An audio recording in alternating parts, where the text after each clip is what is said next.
புத்தியுள்ள ஆடுகள். ஒரு ஊரில் 2 கிராமங்களுக்கு இடையே ஒரு கால்வாய் இருந்தது.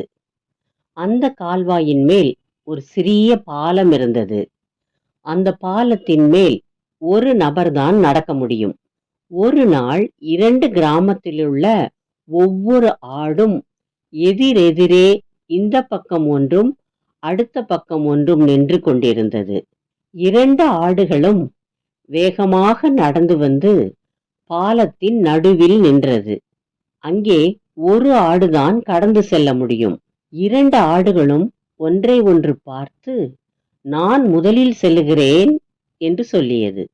இந்த 2 ஆடுகளும் சண்டை போட்டு கீழே விழுந்தால் அவைகளை சாப்பிட ஒரு நரி கீழே காத்து கொண்டிருந்தது. 2 ஆடுகளில் ஒரு ஆடு மற்றொரு ஆட்டை பார்த்து, நண்பா, நமக்குள் சண்டை வேண்டாம். நாம் சண்டை போட்டு கீழே விழுந்தால் நம்மை சாப்பிட நரி தயாராக இருக்கிறது தெரியுமா என்றது. நான் ஒன்று செய்கிறேன். நான் படுத்துக் கொள்கிறேன். நீ என் முதுகில் ஏறி அடுத்த பக்கம் போய்விடு. நானும் எழுந்து இந்த பக்கம் வந்து விடுகிறேன் என்றது. 2 ஆடுகளும் ஒருவருக்கொருவர் விட்டு கொடுத்து தங்கள் உயிரை காப்பாற்றிக் கொண்டு நரிக்கு தப்பி வேகமாக ஓடி தங்கள் கொட்டகைக்கு சென்று விட்டது.